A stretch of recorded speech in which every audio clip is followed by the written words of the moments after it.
ठाकरेंच्या शिवसेनेतून फुटून शिंदेंच्या शिवसेनेत गेलेले खासदार ओमराजे निंबाळकर यांनी मुख्यमंत्री फडणवीसांची भेट घेतली। यावेळी आमदार तानाजी सावंतही उपस्थित होते। मुख्यमंत्री आणि ओमराजे यांच्या भेटीत नेमकी काय चर्चा झाली पाहूया। ठाकरेंच्या शिवसेनेतून फुटून शिंदेंच्या शिवसेनेत गेलेल्या ओमराजे निंबाळकरांनी मुख्यमंत्री देवेंद्र फडणवीसांची भेट घेतली। आमदार तानाजी सावंतांसोबत ओमराजे निंबाळकर वर्षा निवासस्थानी गेले। काही विकास कामांसंदर्भात ही भेट असल्याचं स्पष्टीकरण ओमराजे निंबाळकरांच्या वतीनं देण्यात आलंय। ओमराजेंनी फडणवीसांची भेट घेतली त्यावेळी ॲडव्होकेट निलेश देशमुखही सोबत असल्याची माहिती आहे। ॲडव्होकेट निलेश देशमुख हे श्रीकांत शिंदेंचे निकटवर्तीय मानले जातात। नुकत्याच झालेल्या ऑपरेशन टायगर मधली त्यांची भूमिका चर्चेत होती। ओमराजे निंबाळकरांनी शिंदेंच्या शिवसेनेत प्रवेश केला त्यावेळी ॲडव्होकेट निलेश देशमुखांनी समन्वय साधला होता। केंद्रीय मंत्रिमंडळाच्या विस्तारात ओमराजे निंबाळकरांना मंत्रिपद मिळण्याच्या चर्चा आहेत। त्याच पार्श्वभूमीवर ही भेट महत्त्वाची असल्याचं बोललं जात आहे।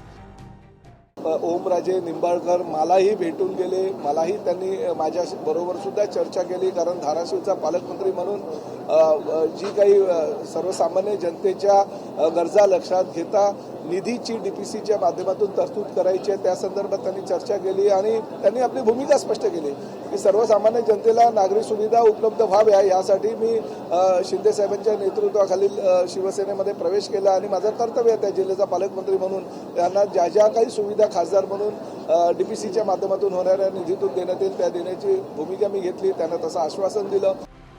दरम्यान ठाकरेंच्या शिवसेनेचे खासदार संजय राऊतांनी पुन्हा एकदा ओमराजेंवर टीका केली आहे। त्यांनी ओमराजेंचा सोंगाड्या असा उल्लेख केलाय। मला आश्चर्य वाटतंय देवेंद्र फडणवीस यांचं, विरोधी पक्षात असताना त्या खासदारांना तुम्ही भेटी देत नाही। त्यांनी आणलेल्या विकास कामांच्या कागदावर तुम्ही चर्चा करत नाही, पण एखाद्याने पक्षांतर केलं की तुम्ही त्याला समोर बसवता, त्याचे कागद मंजूर करता। हा घटनेशी द्रोह आहे देवेंद्र फडणवीस, आणि म्हणूनच त्याची कर्माची फळं तुम्हाला जी मिळत आहेत। ऑपरेशन देवेंद्र जे सुरू झालं आहे, उद्धवजींनी सांगितलं ऑपरेशन देवेंद्र सुरू झालं आहे। तरीडीच्या धाकामुळेच ओमराजेंनी शिंदेंच्या शिवसेनेत प्रवेश केल्याची टीका संजय राऊतांनी धाराशिवच्या सभेत केली होती। त्याला शिंदेंच्या शिवसेनेचे मंत्री संजय शिरसाट यांनी प्रत्युत्तर दिलंय।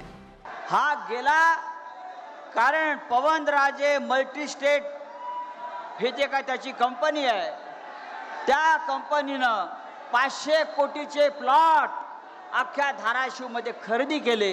त्याच्या ईडीची चौकशी लागली, ईडीचे लोक त्याच्याकडे चौकशीला आले आणि हा घाबरून शिंदे गटामध्ये गेलेला आहे। आपल्या वडिलांच्या नावानं स्थापन केलेल्या मल्टीस्टेटमध्ये गरिबांच्या नावानं बनावट खाते उघडून कोट्यावधी रुपयाचा गैरव्यवहार केला। या तेरणातलं त्यांनी भंगार विकून पैसा खाल्ला। अशा अनेक त्यांनी गुन्हे केले आणि म्हणून या सगळ्याची चौकशी लागली आणि ती चौकशी लागल्यामुळे हा डरपोक आणि हा सोंगाड्या पक्ष सोडून गेला। विरोधी पक्षात आहे आणि 500 कोटीचा प्लॉट घेतो, काहीतरी तारतम्य ठेवून बोला ना। इतकं सोपं असतं सगळं राजकारणामध्ये। अहो इलेक्शन कसे लढवतात ना ते एकदा पहा। तुमच्यासारखं नाही आहे। वरळीमध्ये एका पोराला निवडून आणण्यासाठी दोन जणांना MLC द्यावे लागले। हे तुमचं काय त्याला म्हणतात कार्यपद्धती।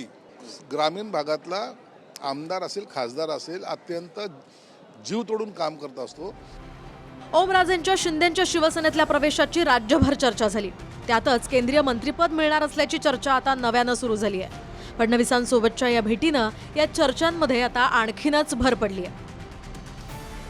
Bureau report TV9 Marathi.